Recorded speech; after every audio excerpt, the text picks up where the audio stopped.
Thank you all.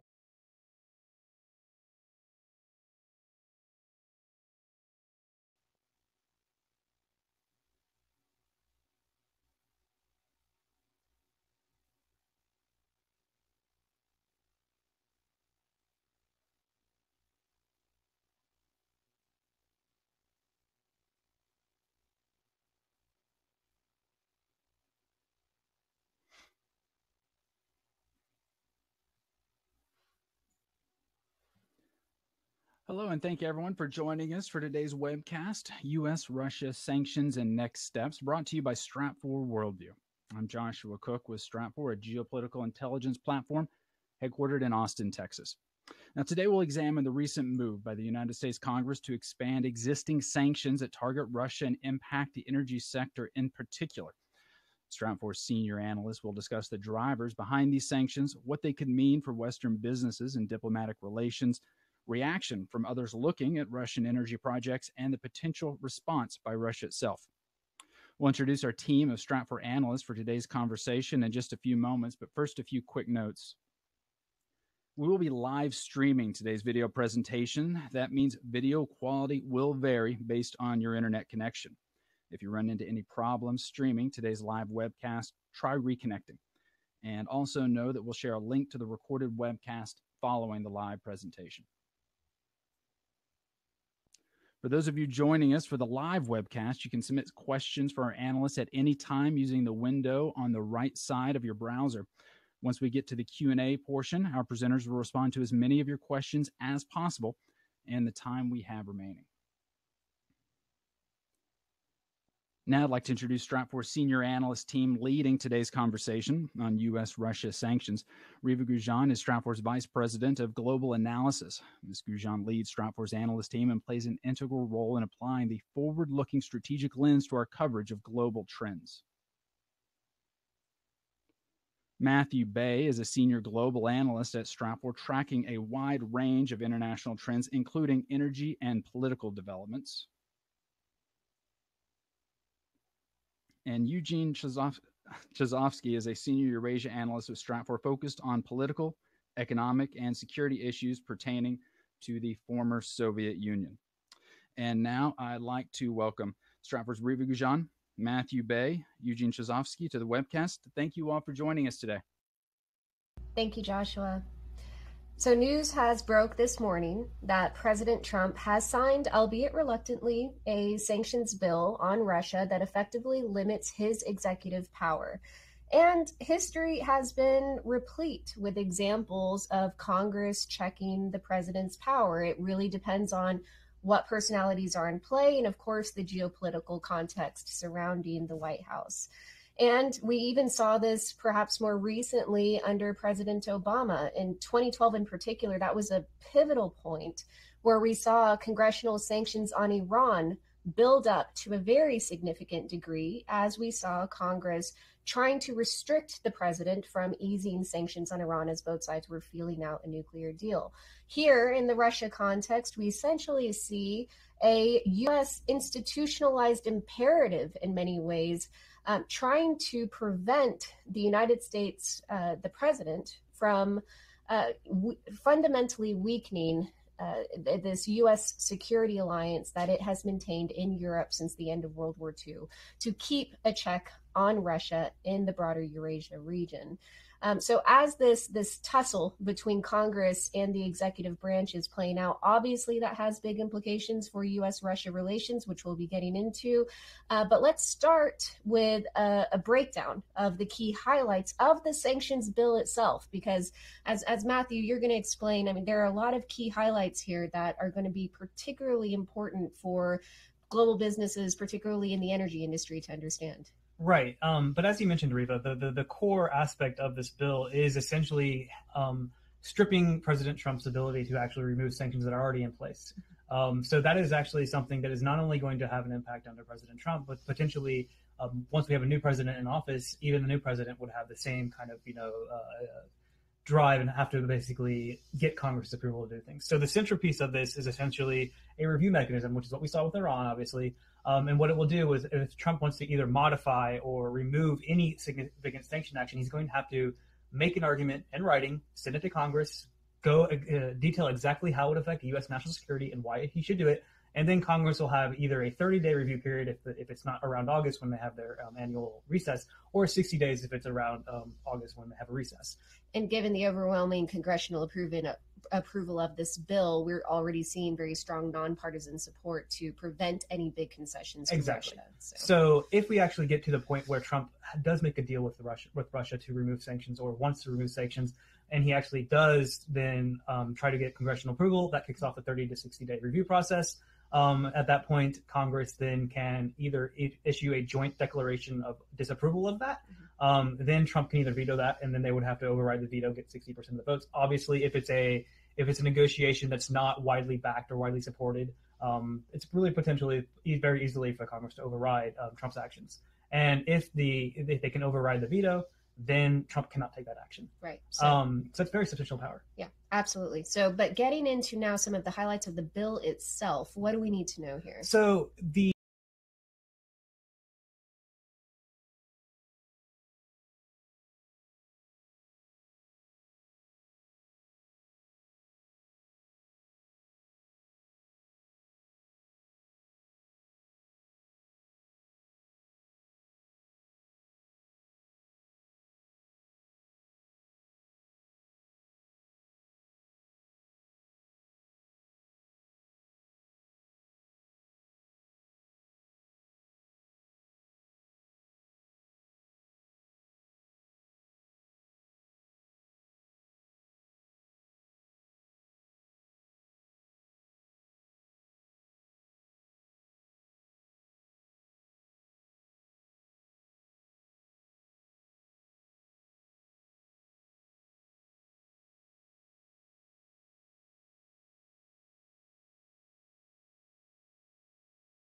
where Russian companies are involved with a stake greater than 33%.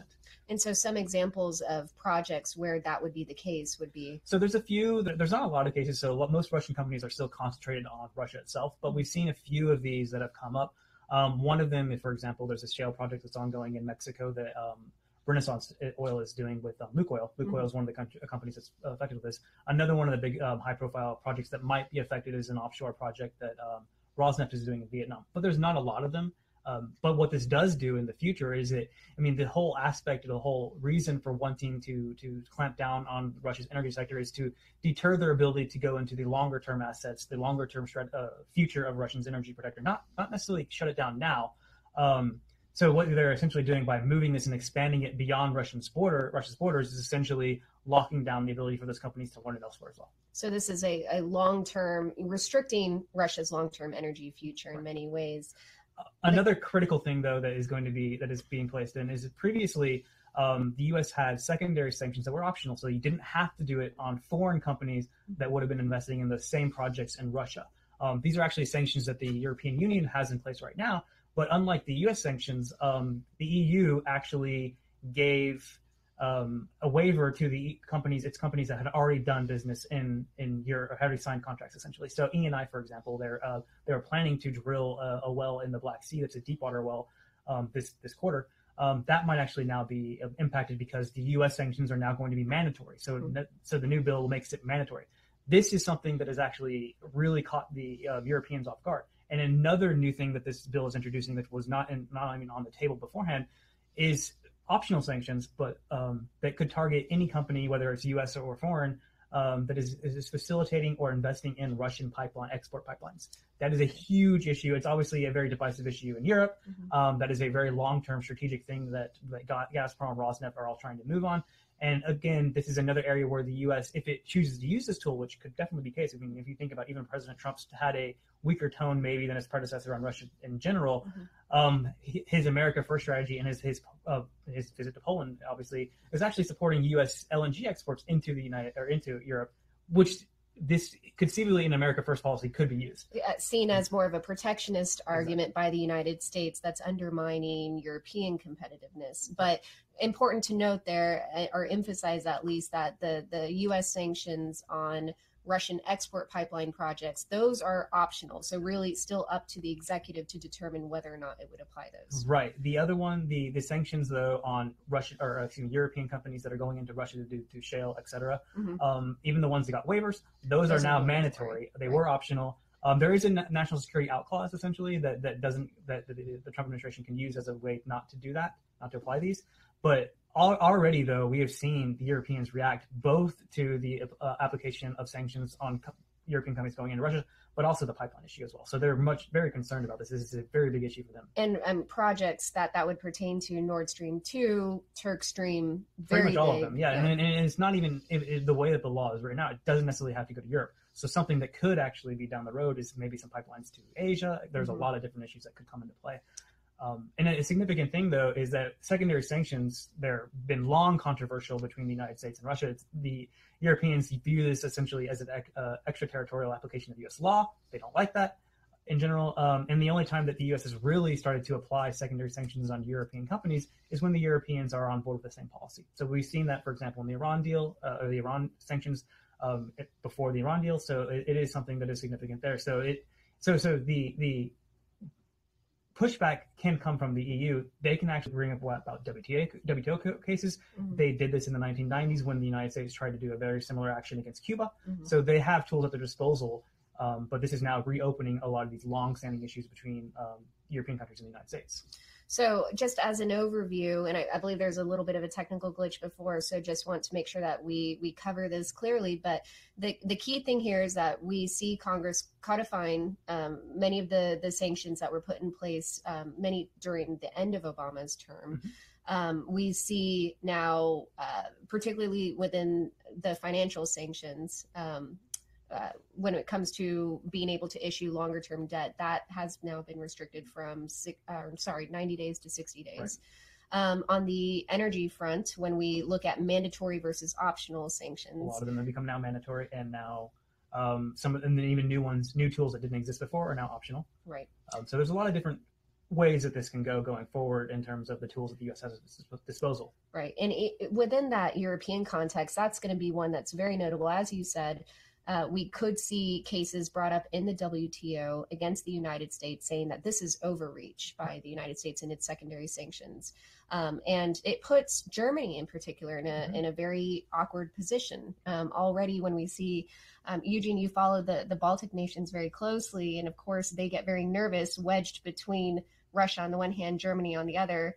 And when there's any sort of collaboration, including within the energy sphere, naturally they will resist. And we've certainly seen Poland, Lithuania, and others trying to work around that and trying to make sure that Germany doesn't go too far in its energy collaboration with Russia. Absolutely. So when you're talking about a project like Nord Stream 2, there's not one single EU position on that. And the EU has 28 member states, and it's difficult to have a consensus, especially on such a geopolitically significant project like Nord Stream 2, which, Germany, it's not that it's trying to essentially increase its volumes of Russian natural gas, but it wants different pipeline routes. But Poland, the Baltic states, they're very much against this. They see this as a threat to their, not only to, in an economic sense, but also in a national security sense. So if there is some pushback, which we've been starting to see from countries like Germany on this clause, it's not a united front on that when it comes to Nord Stream 2. And Matthew, what have we seen on the EU regulatory front? Certainly a lot of progress has been made in terms of trying to limit Russia's energy grip on the continent.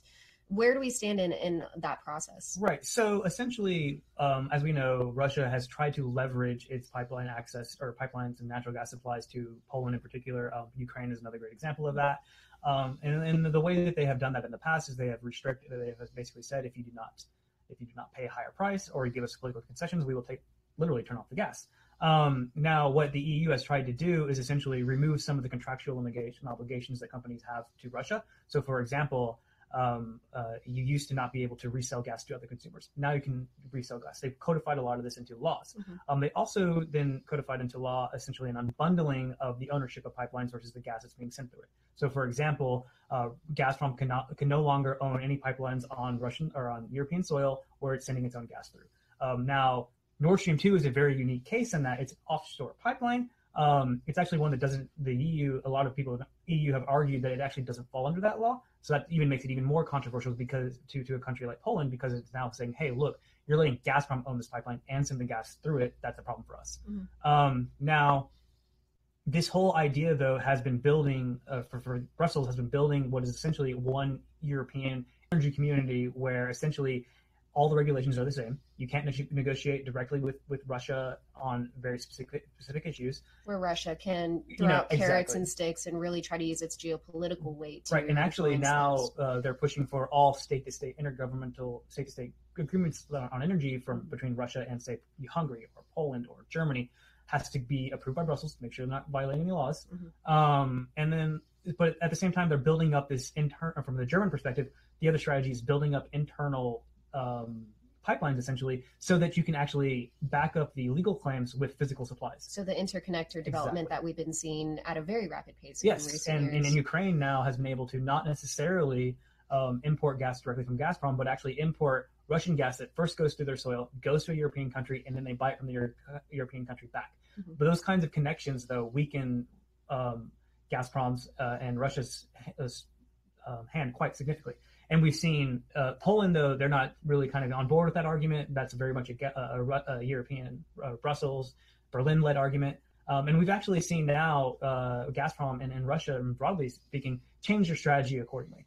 And that's where Nord Stream 2, Turk Stream, these come into play. What Russia wants to do is ensure, okay, we can no longer use that card, that weakens our leverage, but we want to ensure that we are the dominant supplier for all of Europe. And if you have the physical infrastructure there through these massive pipeline projects, then that sort of ensures that you're going to be that main market they see that countries like Poland, they're working to have LNG connections. They're trying to diversify away from solely reliance on Russian gas. However, what they do by these Russia does by these pipelines is ensure that they can undercut any price anywhere on the continent at any time. So that undercuts the U.S. shale, for example, and being able to deliver more supplies easily to Russia and then into other markets such as Central Europe, Austria, even into France.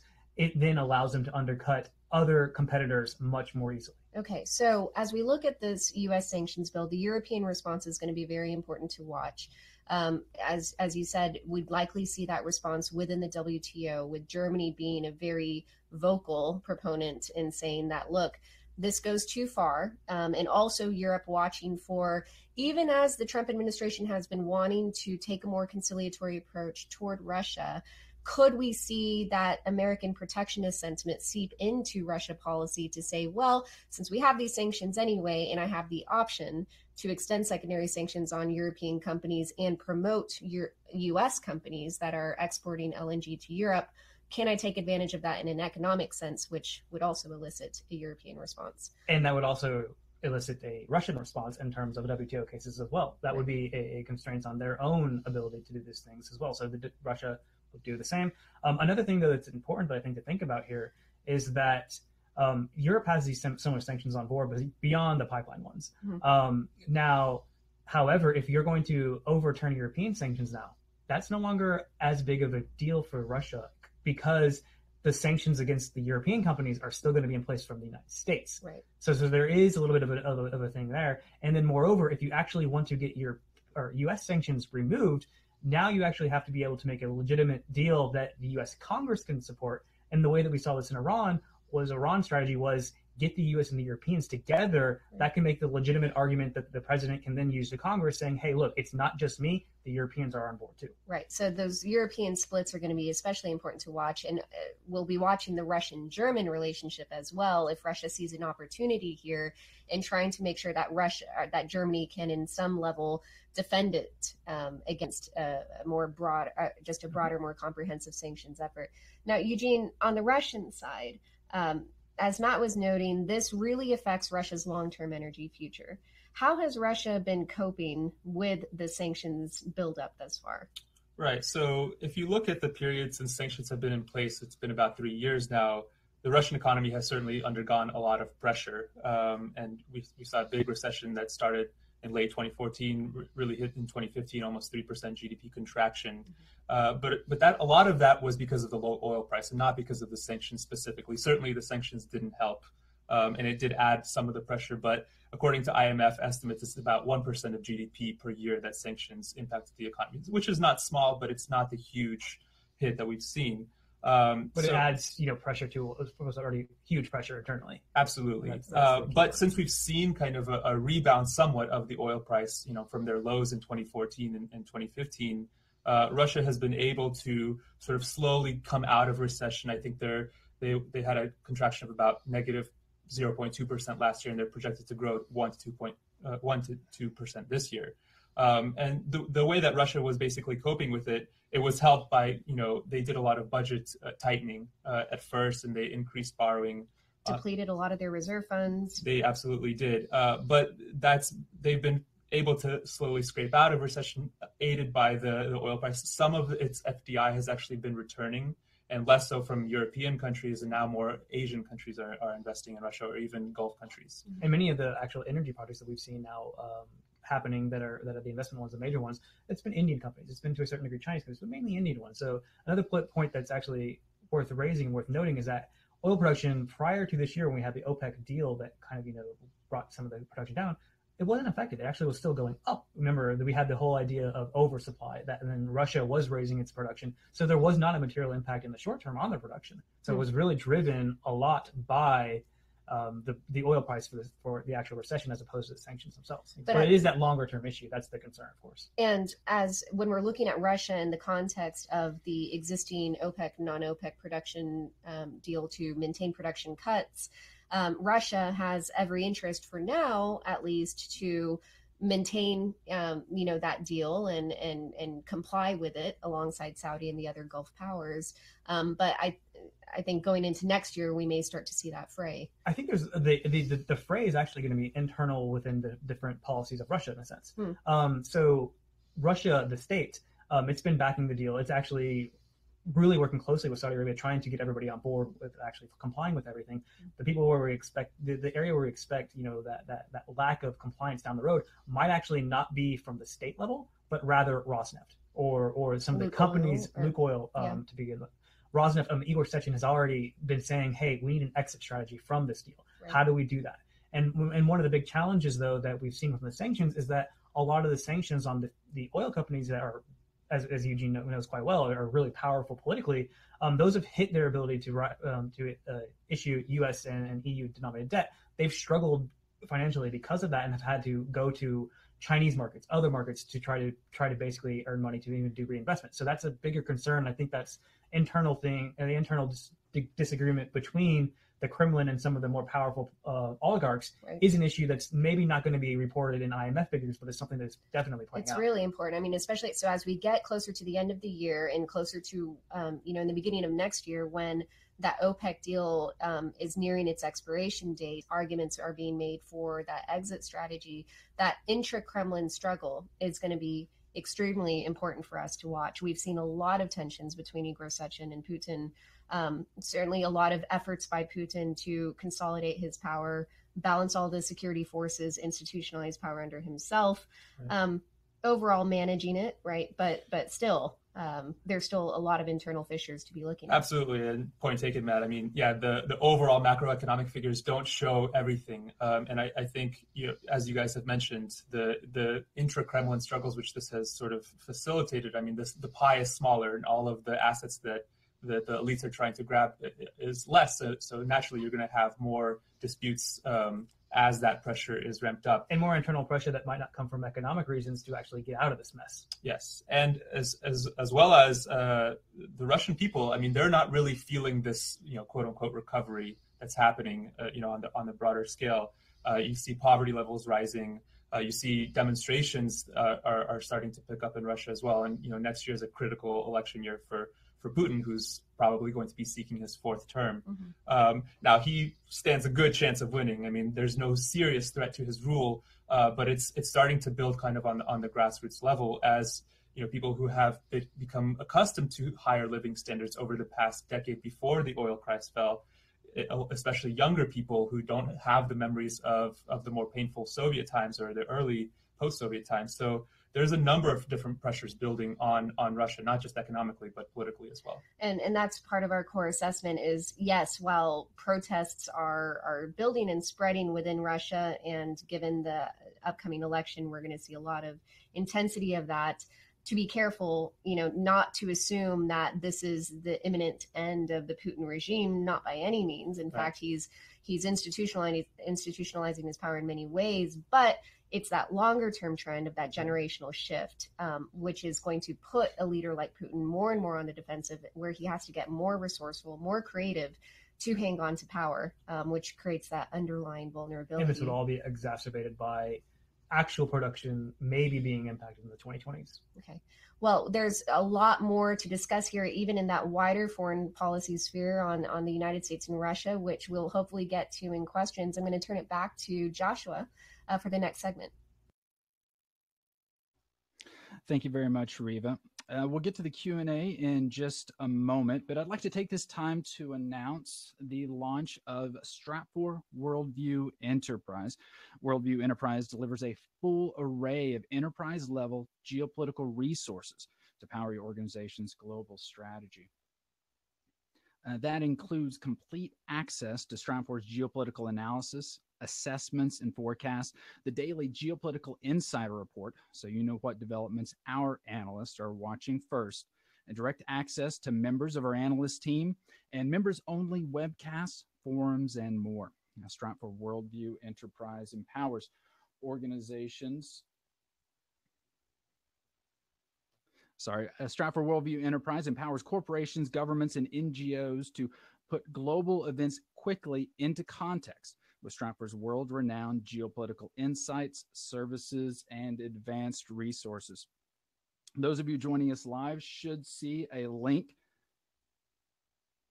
show up with the details. You get more information about Stratfor Worldview Enterprise. And now moving back to a Q&A, just a quick reminder that those of you joining us live can submit questions at any time in the chat panel on the right side of your browser. And our analyst team will get to as many of your questions as possible in the time we have remaining. Now, for the Q&A, I'll turn it back to you, Riva. Thank you, Joshua. We already have some good questions coming in. First one is, can't these sanctions effectively be done with a quote, a wink? Congress and the president invoke sanctions, but on the side, the president engages with Russia to compensate in other ways.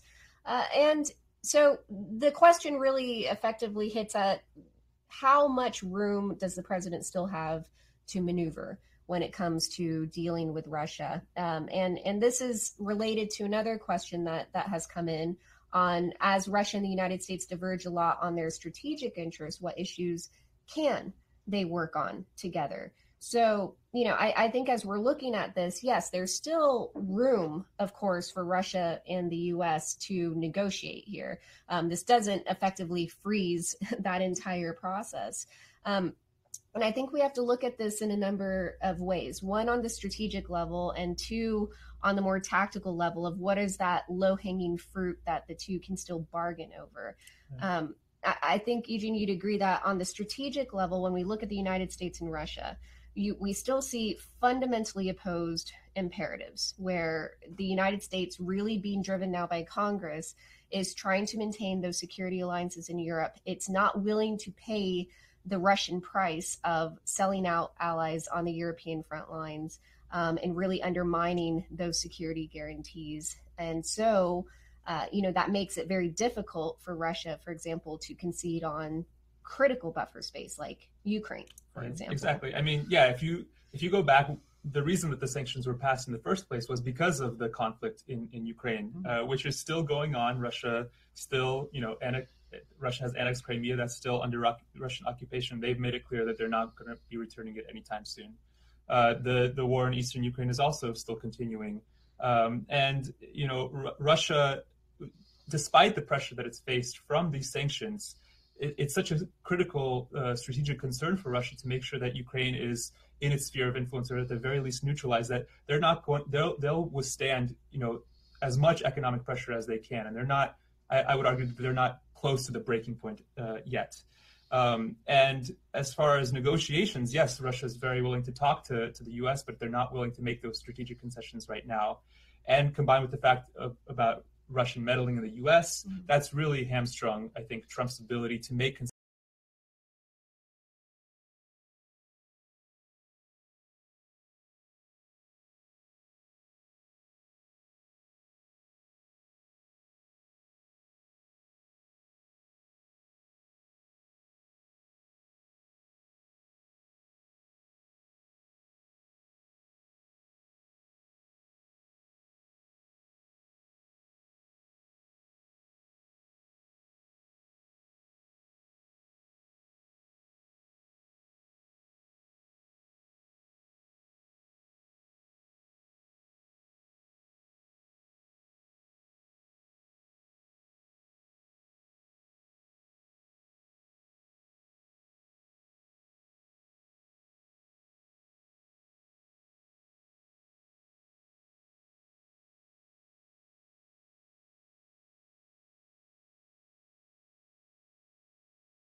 They're a pretty effective block against U.S. action, at least on the economic front, which really puts the U.S. more down that military path in dealing with North Korea. So there are a lot of areas that I think we're watching in that U.S.-Russia relationship where Russia can try to elevate potential negotiation, raise cooperation in the UN Security Council, but fundamentally is not aligned with the United States on those more strategic interests. Right. And I mean, if you look at Russia's involvement in all of these theaters, Syria, North Korea, as you mentioned, Venezuela, you can see that as a result of, in many ways, it's directly tied to the U.S.-Russia negotiation process not moving forward in a way that Moscow would like. So, you know, when the initial conflict in Ukraine started and Russia saw that the U.S. is basically there to back Ukraine, or at least it will not concede to Russia's interests, that's when Russia really ramped up its involvement in each of the theaters that you've mentioned. And now, as you mentioned, you can see Russia either ramp up the pressure when negotiations aren't going well, as right now, or Russia can become more cooperative in a lot of these theaters when it does feel like things are moving forward. But even that low-hanging fruit, right? That when we talk about the controversy over returning the embassies and diplomatic staff and reciprocity between the two, even there, we're not seeing that sort of progress, right? It's all because of the intensity of the strategic constraints. It's trickling down into that low-hanging fruit where there would be some potential for bargaining. So even now, I think we're still in a pretty difficult spot for the U.S. and Russia to say, okay, we've got these sanctions, but here, let's get a deal on the side. That deal on the side doesn't even have much weight. Absolutely. The political climate within the U.S. really limits Trump's ability, or anybody, you know, in that office's ability to make concessions to Russia. And in fact, what we're seeing is the opposite. So yes, even with things like seizing diplomatic compounds, negotiations are happening, but we just see a ramp up of tensions at this point. So even tactical aspects are really difficult to come by. So another question we have is, what happens if the Europeans try to apply reverse sanctions against the U.S.? So I mean, that obviously depends on exactly what they would do. So usually when you go through the WTO process to try to get reverse sanctions or things like that, it has to be proportionality. That's kind of like a core idea behind it. So in the sense of what these sanctions would do, if we only are talking about the mandatory ones, so the ones on, say, for example, ENI's investments in the Arctic or ENI's investments in the Black Sea, we're only talking about a handful of projects. Many of the European companies that were going into shale, for example, have already pulled out. They didn't have a good go at it. So that could actually be very, very small. It could become in the sense of actually sanctioning U.S. companies that are doing business in the EU, or it could come in a much broader negotiation that involves trade issues, which is a huge issue between Russia, or between Europe and the United States on a number of different things. So it could be on the idea of restricting exports or imports of something in particular. It could also come with counter sanctions against U.S. firms or on U.S. firms on financial access to the EU markets. Things like that are kind of going to be very similar. Another thing that we could see is maybe even, I mean, this might be a little bit of an extreme, is maybe even sanctions on individuals. And there's an interesting context to this, right? Because Europe as a whole has been trying to be very, cautious in how it's going to deal with this administration. Germany has certainly been a target of this administration on the trade front, where Germany argues that, look, our policies are, they come through the European Commission, through EU institutions, that you can't just single out Germany and its trade surplus and some sort of bilateral, punitive trade measure that the Trump administration wants to attempt. So when you layer on now the controversy over these U.S. sanctions affecting European firms, it'll be very important to watch just how far the Europeans actually want to take that. France, under Macron, for example, has been trying to distinguish himself from Merkel in saying, look, Trump, come to Paris, we'll give you the royal treatment, and we want to find a way to work together, even though everybody knows there are fundamental disagreements. Right, and I think another critical thing to think about is the history of previous attempts to sanction European companies when Europe did not want that to happen. And essentially what we had was a negotiation process between Washington. This was definitely the case under President Clinton in the 1990s, between Washington and European countries, where essentially the U.S. agreed not to apply these sanctions. You can make that argument. These are still sanctions that there is a national security out clause. But then the European countries, this was over Iran in particular, agreed to actually facilitate or basically back the United States against Iran's nuclear program, against Iran's human rights issues. So remember, if we're talking about a long-term removal of sanctions by the United States and Trump wanting to actually cut a deal, getting the Europeans on board is a part of that, not only for domestic purposes to get it through Congress, but also actually having an agreement that the Europeans are on board with could actually strengthen their hand in negotiating with the Russians as well. Okay. So there's a lot of different layers at play here. So more questions coming in. What does this mean for Russia's relationship with China? Will we see those two continuing to enhance their partnership? I think the short answer to that is yes, in many ways. And I think there are two aspects of that. There's the idea that this is only going to increase the desire and the need and to make connections that are both financial, energy, economic, just the whole 9 yards between Russia and China. Also is going to be bringing in the whole idea of the Western institutional dominance in everything, whether it's financial areas or economics, whatever that is. Those two policies are aligning with between Russia and China, both for reasons that the U.S. pressure against both countries, but also just those are from their own geopolitical constraints and their own geopolitical viewpoint of the world. Those countries have a natural interest in that, independent of U.S. actions. Sure. So there are a lot of things that are going to be driving that, and I think that the short answer is yes. Yes.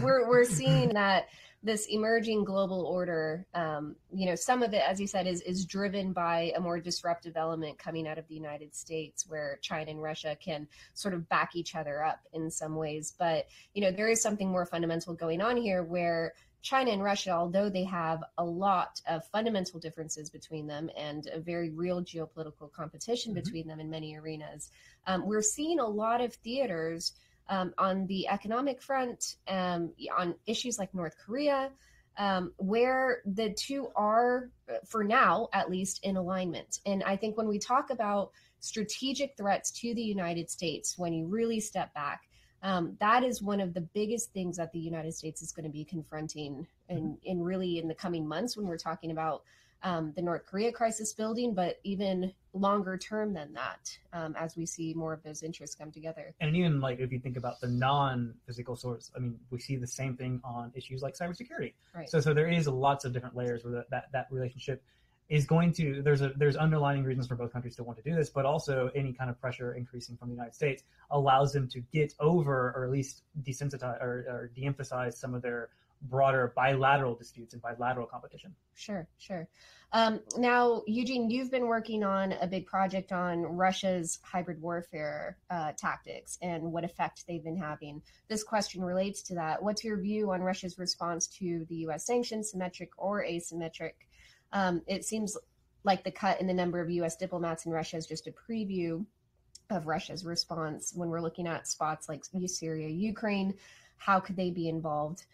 What's kind of the bottom line of your assessment as you were looking at this? Yeah, absolutely. I think that the response that we've seen out of Russia so far, with expelling its own diplomats from the U.S. and the compound seizures, that's basically just the beginning, I think, of the Russian response that we're going to see. And some Russian officials have even alluded to this, quote unquote, asymmetrical response. So some of the theaters that we've already been discussing, Ukraine, Syria, North Korea, I think these are all areas that we should be looking for Russia to really try to go counter to the U.S. interests, try to bring the U.S. attention back in. I think Ukraine is a really important one where we can really start to see combat operations flare up and perhaps even some territorial grabs. Nothing along the lines of what we saw early on in the conflict, but because the sanctions are now in place essentially for the foreseeable future, Russia doesn't really have a need to play nice in that area. It can remind Ukraine that it can really make things difficult, and by extension, the U.S. as well. Syria as well. I mean, we saw a few weeks ago the ceasefire agreement that was signed between the U.S. and Russia in southwest Syria. Russia can easily pull out of that or flare up, its support. I mean, the U.S. is in the midst of its offensive in Raqqa, trying to wind down its fight in Mosul next door.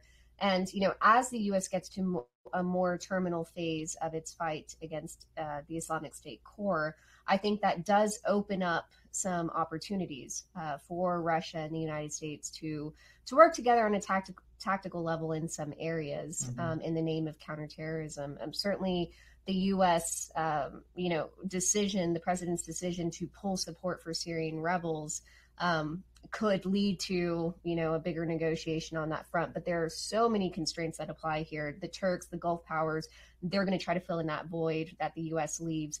But fundamentally, we're still looking at a situation in Syria where the Russians, the Iranians, the Syrian loyalists are going to maintain the upper hand. And that's going to give Russia more negotiating leverage over the course of the next several months going into next year. That's really going to confound, I think, the United States in any sort of Syria negotiation that it attempts with Moscow. Another very important area to watch. Another thing that plays into that is if we talk about this whole congressional review, it's an open question as to whether or not Congress would view a deal with the Russians that includes other theaters. Because remember, the U.S. Congress approval against Russia, it's very much a Trump-Russia relationship question, not a broader strategic alliance question. So would Congress necessarily approve a deal that is much broader, that includes an issue like Syria? It's an open question that remains to be seen. True. Another question that we have is, what will international oil companies, oil field service companies, oil equipment providers, what will they be able to do in Russia with these sanctions in place? So from the perspective of the American ones, for U.S. ones, a lot of them are already not involved in these countries. They're not involved in these products. They were banned to begin with. So this is already going to impact, for example, a company that's based in the United States, maybe Baker Hughes, et cetera, ability to provide oil field services for shale projects in Russia. Now, conventional projects that are not necessarily shale projects, they can still do business in. Okay. They're still going to be impacted, for example, by Russian companies' inability or difficulty to access hard currencies. Okay. So, for example, we've had problems with payments in the past. We've had problems with Russian companies paying their side of the bargain or their side of an agreement in joint ventures. But now, though, a lot of companies could see these new sanctions starting to impact their operations with potentially Russian companies overseas as well. Now, your European service providers, they've already been sanctioned because of European projects, or European sanctions. But any project that they were involved in now, for example, if you were a pipeline company or a oil field drilling, offshore drilling company that was interacting with ENI, for example, in the Black Sea, you would be able to do that because that was a previous project. It wasn't under EU sanctions. Now it's under US sanctions, so you risk US counter sanctions against you if you continue with those activities. Okay, so the key thing there is looking at where there are shale or Arctic projects that apply. And then a related question to that too is when we look at the sanctions and how US persons will now not be allowed to work in any new Arctic offshore deepwater or shale project globally where sanctioned Russian energy companies have a stake of at least 33%. The question is, what does new actually mean here? Does that involve projects in the planning phase, signed contracts, work about to start? Maybe some of this will still actually have to be clarified. Most of it will actually have to be clarified. Yeah. My understanding is that actually, or if you read through the law itself, it doesn't define new. And usually on things like this, that is then left up to be determined by OFAC. So essentially the White House, or well, not the White House, the Treasury would determine what it defines to be new. This could be, if it technically says new projects, so that would assume that it probably wouldn't involve projects that have already gotten motion in terms of like maybe engineering studies, things like that, once they've actually made that final investment. But I mean, that is something that is a great question, and we just haven't got the guidance out of OFAC yet. You wouldn't expect it. The sanctions were signed today. I think that is something that we have to watch for going forward, exactly what that definition is. And that's natural. That's what usually happens when you have a U.S. sanctions legislation like this. Then it falls to OFAC to really get down into the details, and then they'll issue that guidance. And that can take a little bit. But that's certainly something that we'll be watching for and updating as OFAC comes closer to that. And this is related. I think we covered this, but is the 33% interest by Russian companies only applicable to the Arctic? Does it also apply to oil and gas developments, particularly deep water? It applies to any stake or any place where the Russian companies. It's only a few Russian companies, so it's the few that are going to be the main ones. It's Lukoil, Rosneft, Gazprom, etc. That are involved in any project that is deep water. So I think it's over 500 meters globally, any Arctic globally, and any which one did I forget? Shale, thank you. Right. Any shale that has the potential to produce oil.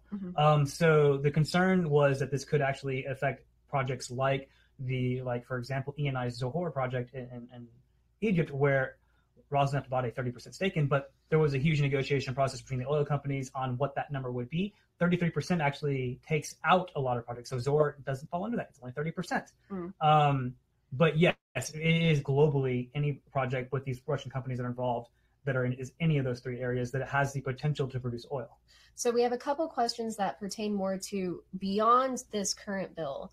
Where could we see more potential for buildup? So other measures to retaliate against Moscow. So even within the energy sphere, like as we've pointed out, there is still some area where it's optional sanctions in the secondary sanction realm that could be turned into mandatory.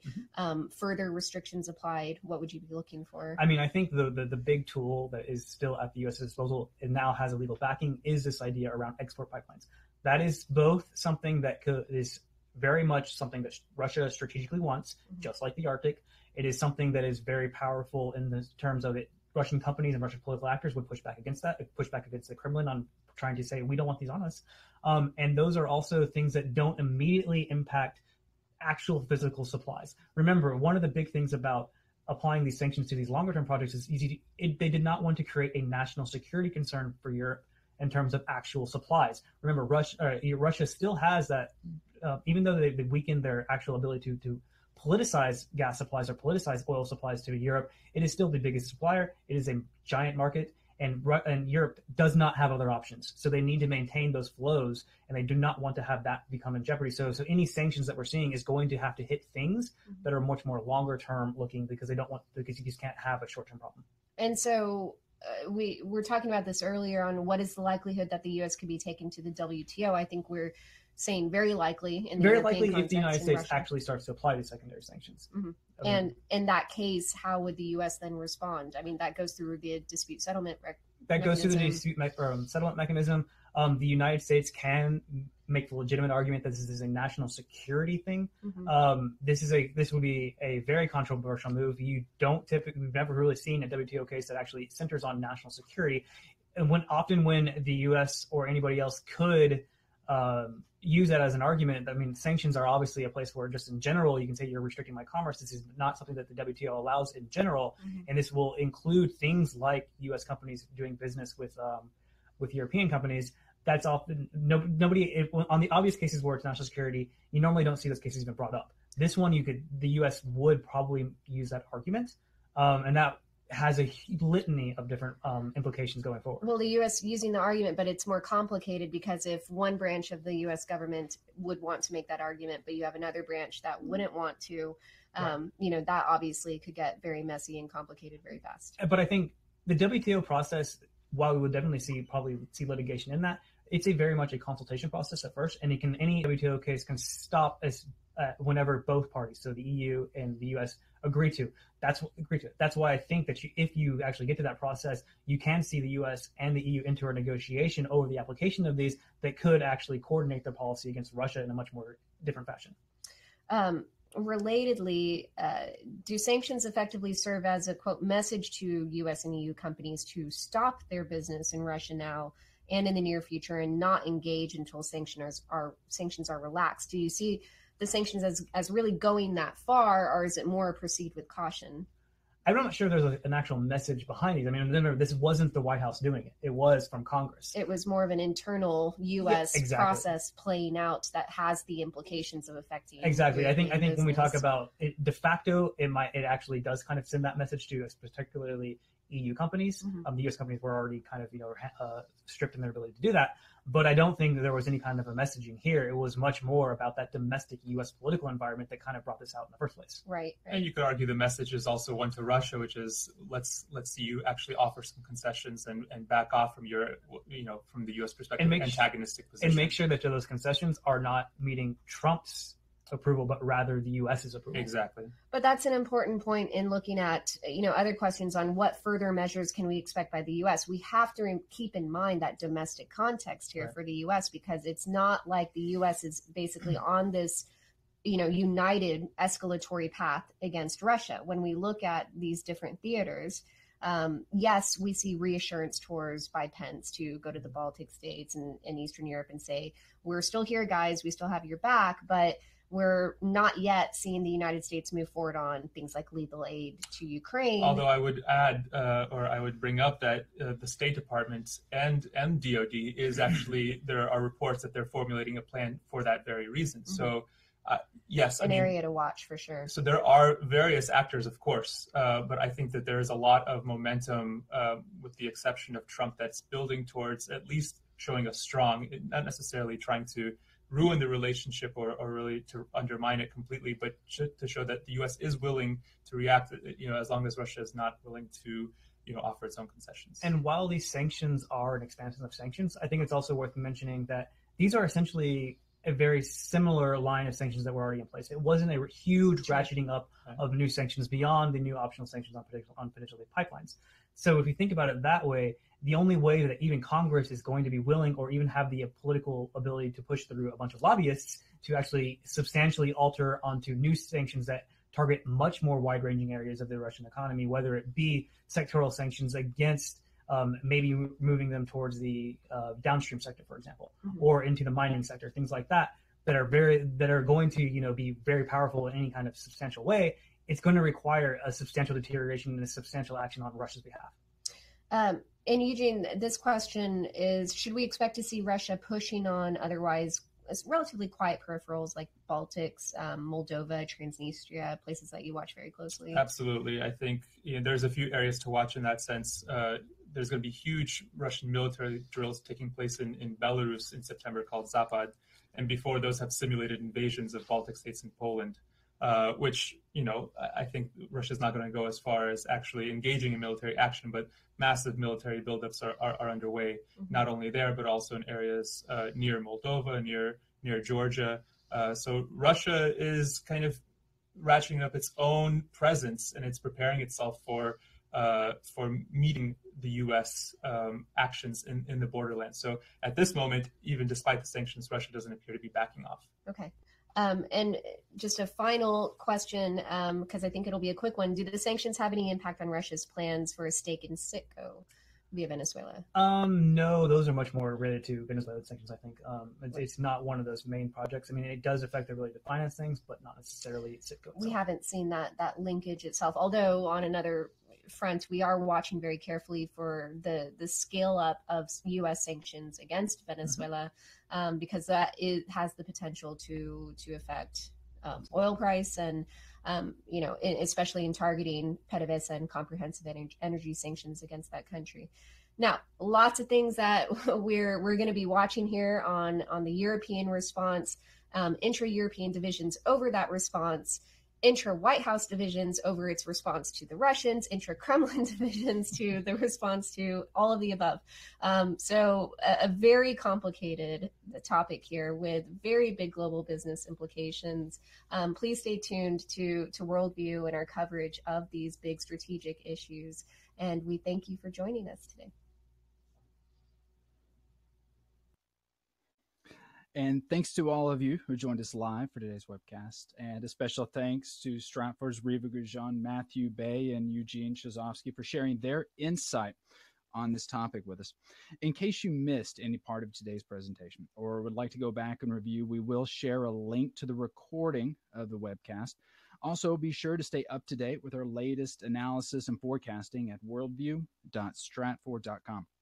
And if your organization is looking for actionable geopolitical intelligence to inform decision-making and define your global strategy, visit us to learn more about Stratfor Worldview Enterprise. Worldview Enterprise includes full access to Stratfor's geopolitical analysis, personal access to regional and subject matter experts, and an inside view into how Stratfor develops our strategic insights each day to help your organization anticipate new opportunities. Thank you once again for joining us. Take care and be well.